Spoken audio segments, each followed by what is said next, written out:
Welcome to the channel educational Unnati. इस video में हम बात करेंगे cost benefit analysis versus cost effective analysis के बारे में। तो ये जो टॉपिक है आपका वो बेनिफिशियल रहने वाला है यहाँ पर यूजीसी नेट एजुकेशन के लिए, जिसमें आपको सेकंड यूनिट दी गई है इकोनॉमिक्स ऑफ एजुकेशन के अंडर में ये टॉपिक आपका आता है।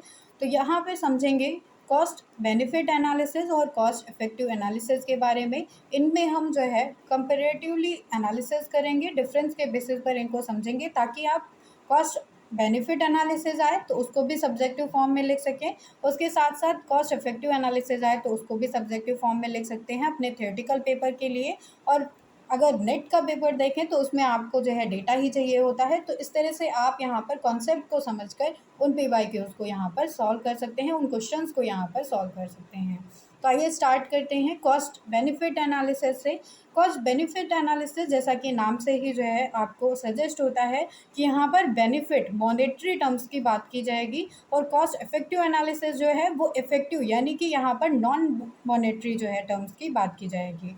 तो इस तरह से समझेंगे यहाँ पर कॉस्ट बेनिफिट एनालिसिस से। ये एक तरह से इकोनॉमिक इवैल्यूएशन की टेक्निक होती है जो कि कंपेयर करती है यहाँ पर कॉस्ट इंटरवेंशंस को, जो कि एक बेनिफिट इनकर करते हैं या मेजरमेंट किया जाता है उनको मॉनेटरी यूनिट्स में। तो इस तरह से यहाँ पर कॉस्ट बेनिफिट एनालिसिस जो है उसमें इवैल्यूएशन किया जाता है। इवैल्यूएशन की एक ये टेक्निक है जिसमें हम कंपेरेटिवली यहाँ पर कंपेयर किया करते हैं कि कितनी कॉस्ट हमारी इनकर हुई है और उसके बाद कितनी कॉस्ट हमें मिल रही है। तो इन सारी चीज़ों को हम मॉनेटरी यूनिट्स में जो है कंपेयर कर सकते हैं, इसलिए यहाँ पर मॉनेटरी टर्म्स की ही बात की जाती है। मेनली यही सारी चीज़ें आपको मोल्ड करके हर एक पॉइंट में देखने को मिलेंगी कि कॉस्ट बेनिफिट एनालिसिस में हम मॉनेटरी टर्म्स की ही बात करते हैं। देन कॉस्ट इफेक्टिव एनालिसिस यहाँ पर आ जाता है। तो ये भी इकोनॉमिक इवैल्यूएशन की एक टेक्निक हो जाती है जिसमें हम कंपेयर करते हैं कॉस्ट को as per consequences of to और मोर इंटरवेंशंस। यहाँ पर कॉस्ट बेनिफिट एनालिसिस में एक कॉन्सिक्वेंसेज की बात की जा रही थी, जबकि कॉस्ट इफेक्टिव एनालिसिस जो है उसमें टू या मोर, दो या दो से ज़्यादा यहाँ पर इंटरवेंशंस की बात की जाएगी, जिसमें हम कॉन्सिक्वेंसेज जो देखते हैं वो नेचुरल यूनिट में देखते हैं। इसमें जो कॉन्सिक्वेंसेज हैं उनको हम नेचुरल टर्म्स में ही, नेचुरल यूनिट्स में ही मेज़र करते हैं, ना कि मॉनेटरी यूनिट्स में। तो इस तरह से कॉस्ट इफेक्टिव एनालिसिस जो है वो नॉन मॉनेटरी यहाँ पर एनालिसिस हो जाता है, और इसमें जो यूनिट्स यूज़ की जाएंगी वो नेचुरल फॉर्म में यूज़ की जाती हैं। दो या दो से ज़्यादा कॉन्सिक्वेंसेज को हम इसमें मेज़र करते हैं नेचुरल यूनिट्स पर, जबकि कॉस्ट बेनिफिट एनालिसिस में हम एक ही इंटरवेंशन को, एक ही यूनिट को यहाँ पर कॉन्सिक्वेंसेज को मेज़र कर रहे थे, वो भी मॉनेटरी यूनिट्स में। नेक्स्ट यहाँ पर डिफरेंस आ जाता है कॉस्ट बेनिफिट एनालिसिस का कि ये मॉनेटरी आउटकम्स को देता है। यहाँ पर हम मेनली मनी की बात करते हैं, मॉनेटरी टर्म्स में बात करते हैं, जबकि जो कॉस्ट इफेक्टिव एनालिसिस हो जाता है वो नॉन मॉनेटरी आउटकम्स की बात करता है यहाँ पर। नेक्स्ट यहाँ पे हो जाता है कि कॉस्ट बेनिफिट एनालिसिस जो है वो मॉनेटरी टर्म्स में होगा, इसलिए इसको क्वांटिटेटिव प्रोजेक्ट भी कहते हैं, क्योंकि हम इसको मेज़र कर पा रहे हैं, क्वांटिटी हमें प्रोवाइड कर रहा है। क्योंकि ये मॉनेटरी टर्म्स में है इसलिए क्वांटिटी प्रोवाइड कर रहा है, तो इस तरह से ये क्वांटिटेटिव प्रोजेक्ट हो जाता है। देन कॉस्ट इफेक्टिव एनालिसिस जो है वो क्वालिटी और क्वांटिटी दोनों ही फॉर्म में हो सकता है ये प्रोजेक्ट यहाँ पर।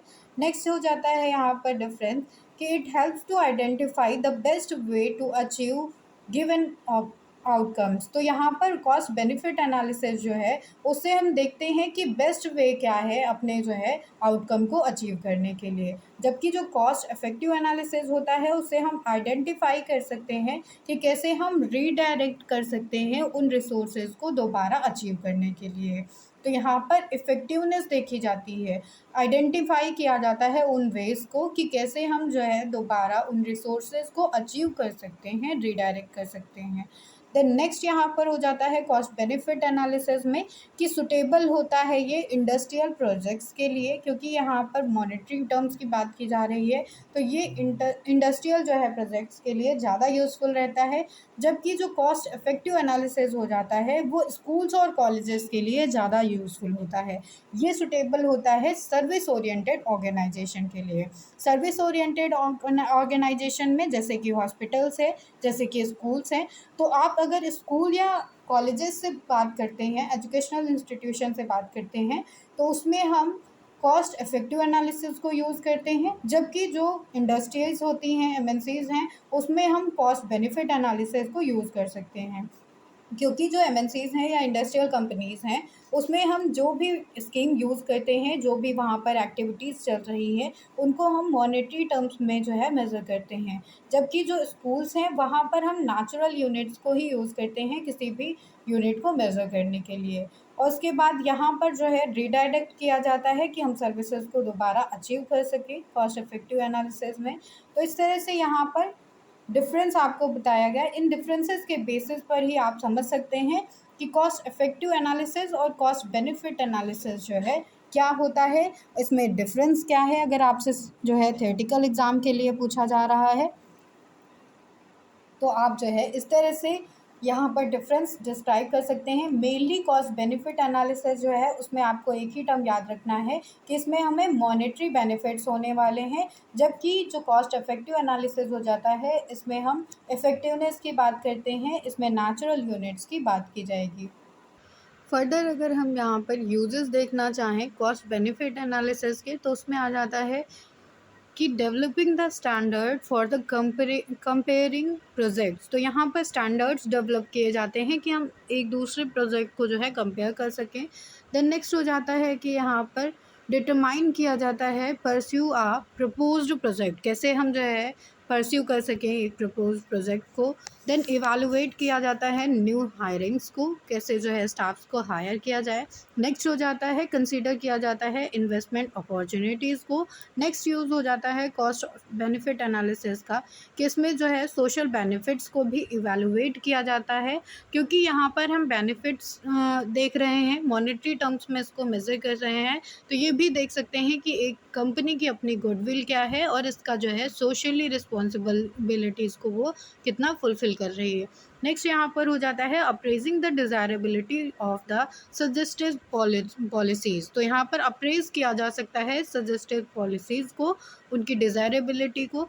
नेक्स्ट यूज़ हो जाता है consider the change initiatives. Initiatives जो लिए जा रहे हैं उसमें जो है चेंजेस को कंसीडर कर सकते हैं। Next one is measuring the effects on the stakeholder and participants. तो यहाँ पर इफ़ेक्ट्स को भी मेज़र कर सकते हैं स्टेक होल्डर और पार्टिसिपेंट्स के। इस तरह से ये कई सारे यूज़ हो जाते हैं कॉस्ट बेनिफिट एनालिसिस के।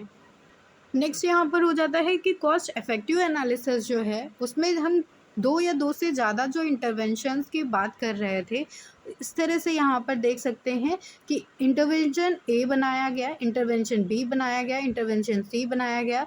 देन यहाँ पर अलग अलग जो है कॉस्ट रखी जाएगी, किसी एक प्रोजेक्ट की, दूसरे प्रोजेक्ट की, देन थर्ड प्रोजेक्ट की। उसके हम आउटकम्स को देखेंगे, उसके बाद पर यूनिट उसके आउटकम्स को जो है कैलकुलेट करेंगे। उसके बाद किसी एक जो है इंटरवेंशन को चूज़ कर लिया जाता है जो कि बेस्ट होगा और जो मोस्ट सुटेबल होगा। तो इस तरह से यहाँ पर मोस्ट इफ़ेक्टिव इंटरवेंशन को चूज़ किया जाता है कॉस्ट इफ़ेक्टिव एनालिसिस के थ्रू। तो हम इसमें एनालाइज कर पाते हैं कि कौन सा इंटरवेंशन बेस्ट है, कौन सा इंटरवेंशन ज़्यादा इफ़ेक्टिव रहा है। तो इस तरह से थैंक यू एवरीवन। ये टॉपिक आपका यहीं पर समाप्त होता है, cost benefit analysis and cost effective analysis का। पढ़ते रहिए, सीखते रहिए।